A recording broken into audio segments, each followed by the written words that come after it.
معززین کرام، خواتین و حضرات، سب سے پہلے ہم شکریہ ادا کرتے ہیں اپنے اس دربار عالیہ کے تمام صاحبزادگان اور سادات کرام کا کہ انہوں نے ہمیں یہ آپ کی زیارت کا موقع نصیب فرمایا، اور بارگاہ پروردگار میں عاجزانہ انکسارانہ دعا گو ہیں کہ اللہ رب العزت مالک کائنات، خالق ذوالجلال، رسول اور اہل بیت رسول اور اولاد رسول کے صدقے میں جتنے زائرین تشریف فرما ہیں، اللہ سب کی حوائج شرعیہ کو پورا فرمائے، پروردگار عالم سب کی مشکلات کو آسان فرمائے، خالق کائنات ہم سب کو اپنے رسول کا سچا عاشق بن کر دین کی خدمت کرنے کی سعادت نصیب فرمائے۔ میرے دوستوں، بزرگوں، بھائیوں، کم وقت میں مختصر گفتگو کرتے ہوئے سب سے پہلے ہم اللہ رب العزت کے شاکر ہیں کہ اس کریم پروردگار نے ہمیں انسان ہونے کا شرف عطا کیا، اولاد حضرت آدم ہونے کا شرف عطا کیا، اور اس سے بڑی سعادت یہ ہے کہ اس کریم رب العالمین خالق کائنات نے ہمیں اپنے حبیب رحمت للعالمین سرور کونین سردار انبیاء کا امتی اور ان کا کلمہ گو ہونے کا شرف عطا کیا۔ اللہ رب العزت کا کتنا احسان ہے، اس خالق نے ہمیں اس گھر میں، اس آغوش میں اور اس ماں کی گود میں آنا نصیب فرمایا کہ جس آغوش میں ہمیں اور ہماری سماعتوں سے پہلی آواز تھی تو محمد رسول اللہ کی تھی۔ ایسی آغوش نصیب کی کہ جس میں ہمارے کانوں سے پہلی آواز بھی ٹکرا رہی تھی تو اشہد ان لا الہ الا اللہ و اشہد ان محمد رسول اللہ۔ اللہ نے ہمیں اپنے رسول کا امتی ہونے کا شرف عطا کیا۔ نوجوانوں، بزرگوں، خواتین و حضرات، اللہ کا یہ بڑا احسان ہے کہ اس نے ہمیں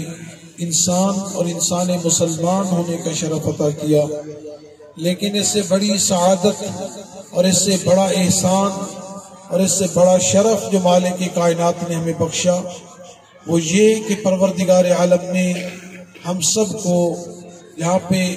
مسلمان ہونے کی سعادت نصیب فرمائی۔ اسی کے ساتھ ساتھ ہمیں رب العالمین نے مولائے کائنات امیر المومنین اللہ کے ولی اور نبی کے وصی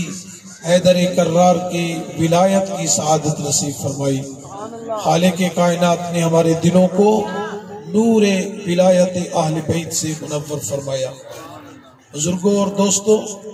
یہ کتنی بڑی سعادت ہے کہ رب العالمین نے ہمیں اس نبی کا امتی بنایا جس کے بارے میں خود مالک کائنات نے یہ فرمایا، یا احمد لولاک لما خلقت الافلاک، اے میرے پیارے حبیب، اے رحمت للعالمین، اگر میں آپ کو خلق نہ کرتا تو میں کائنات کی کسی چیز کو بھی خلق نہ کرتا۔ یہ زمین کا یہ فرش، آسمان کا یہ نیلگون شامیانہ، بہتے ہوئے دریا، چلتی ہوئی ہوائیں، یہ شجر و حجر، یہ ملک و بشر، یہ پوری کائنات اللہ رب العالمین نے اگر بنائی ہے تو یہ اپنے حبیب رحمت للعالمین کے صدقے میں بنائی ہے، اور رحمت للعالمین کے صدقے میں یہ بننے والی کائنات، پوری کائنات کو خالق کائنات نے، رب العالمین نے، اس مالک کائنات خالق لم یزل ولا یزال نے اپنے حبیب سید الانبیاء کے صدقے میں اس پوری کائنات کے نظام کو بنایا۔ لیکن اس سے بڑی سعادت ہمیں یہ عطا فرمائی کہ ہمیں اپنے حبیب کا امتی اور کلمہ گو پیدا فرمایا ہے۔ ذرا اس بات پہ دھیان دینا کہ سید الانبیاء کی امتی ہونے کے ساتھ ساتھ پروردگار عالم نے کتنا احسان کیا۔ حضرت جناب موسیٰ جب کوہ طور پہ گئے اور رب العالمین سے ہم کلام ہوئے تو یہ عرض کرنے لگے، یا رب انی رأیت فی الالواح امہ، پروردگار عالم میں نے تورات کی تختیوں میں ایک ایسی امت کو دیکھا ہے کہ جو امت آئے گی سب سے آخر میں اور جنت میں جائے گی سب سے پہلے. اے پروردگار اسے تو میری امت بنا دے. مالک کریم کی آواز آتی ہے میرا کلیم موسیٰ نبی جو سب سے آخر میں آ کر سب سے پہلے جنت میں جائے گی اسے تو میں نے اپنے حبیب کی امت بنا دیا ہے. اسے تو میں نے اپنے حبیب رحمت للعالمین کی امت بنا دیا. اور رحمت للعالمین جن کے لیے اللہ نے یہ سارا نظام کائنات بنایا. آدم کو بھیجا تو رحمت للعالمین کے صدقہ میں, حضرت نوح کو بھیجا تو رحمت للعالمین کے صدقہ میں, حضرت جناب یوسف کو بھیجا جناب حضرت رحمت للعالمین کے صدقے میں. یہ سارے انبیاء کا نظام بھی پروردگار عالم یہ سلسلہ چلاتا رہا, انتظامات ہوتے رہے تاکہ میرے حبیب کی آمد کے لیے یہ کائنات کو اور سجایا جائے. لیکن جتنے اہل ایمان تشریف فرمائیں,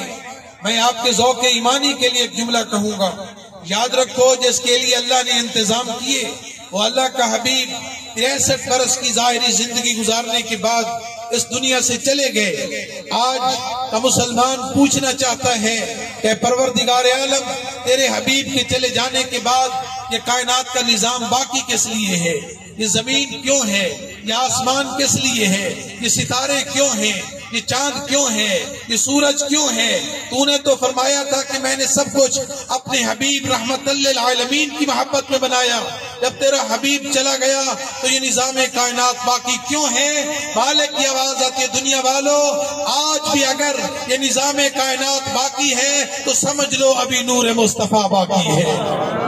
ابھی لال زہرا باقی ہے, ابھی وارث حسین باقی ہے, ابھی حیدر کرار کا لخت جگر باقی ہے. اور یاد رکھو مالک کی آواز دے رہا ہے کہ دنیا کے انسانوں تم اپنے عقل و شعور پہ سوچو, اگر میں نے ساری کائنات کو بنایا تھا تو پہلے محمد کے لیے سجا رہا ہوں تو آخری محمد کے لیے.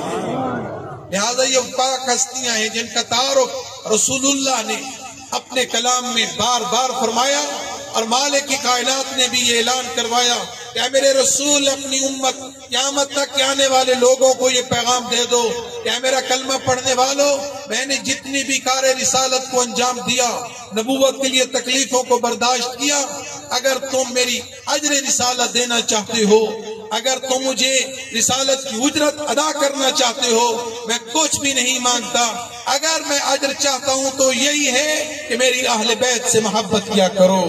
میرے اہل بیت کے چاہنے والے بن جاؤ. اور پھر یاد رکھو من ماتا علی حب آل محمد ماتا شہیدا, جو اہل بیت کی محبت لے کر دنیا سے جاتا ہے خبردار اسے مردہ نہ کہا کرو. اہل بیت کی محبت میں مرنے والا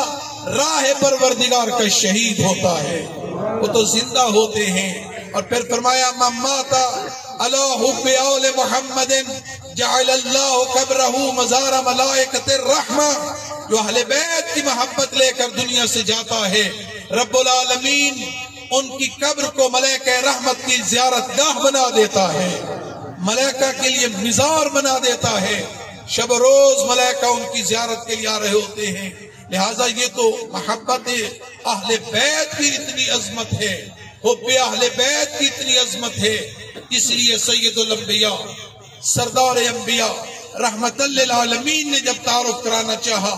کون ہے میری اہل بیت, سید الانبیاء نے گھر میں ایک چادر طلب فرمائی اور اس چادر کے نیچے آرام فرماتے کہ اس چادر کے نیچے تھوڑی دیر گزری حسن مجتبیٰ تشریف لائے, تھوڑی دیر گزری مظلوم کربلا سید الشہداء تشریف لائے, تھوڑی دیر گزری امیر المومنین حیدر کرار امام المتقین یعصوب الدین مولود کعبہ اور ہمارا اور آپ کا پیشوا مولا مشکل کشا تشریف لائے. اسی دوران تھوڑی سی دیر گزری تھی کہ دختر رسول ہے اور امیر المومنین کی زوجہ ہے, حسنین کی اماں ہے, اور وہ بی بی تشریف لائیں جن کا لقب بھی اللہ نے بطول قرار دے دیا ہے. دنیا والوں کائنات میں ایک ہے مریم کبریٰ, ایک ہے وہ بطول جس کے صدقے میں آج پوری کائنات میں یہ اولاد رسول موجود ہے, نسل رسالت موجود ہے, سرچشمے ہدایت موجود ہے, آج یہ سادات کرام موجود ہیں جس کے لیے قصیدہ رب العالمین نے یہ پڑھا بسم اللہ الرحمن الرحیم انا اعطینک الکوثر فصلی لربک وانحر ان شانئک ھو الابتر، اے میرے رسول کو ابتر اور بے اولاد کہنے والوں، تمہاری اولاد ختم ہو سکتی ہے، میرے رسول کی اولاد قیامت تک دنیا میں باقی رہے گی۔ اللہ نے فاطمہ کو کوثر کہا، اور یہ نسل کوثر ہے، یہ خیر کثیر ہے، یہ اولاد رسول ہے۔ آج دنیا میں ان کی چراغ جل رہے ہیں، آج وہ جگمگا رہے ہیں، آج پوری دنیا ان کے طواف کے لیے آ رہی ہے، آج پوری دنیا ان کے احترام اور تقدس کی وجہ سے ان کے ہاتھ کو چومنے میں مصروف ہے، آج وہ سرچشمے ہدایت باقی ہیں۔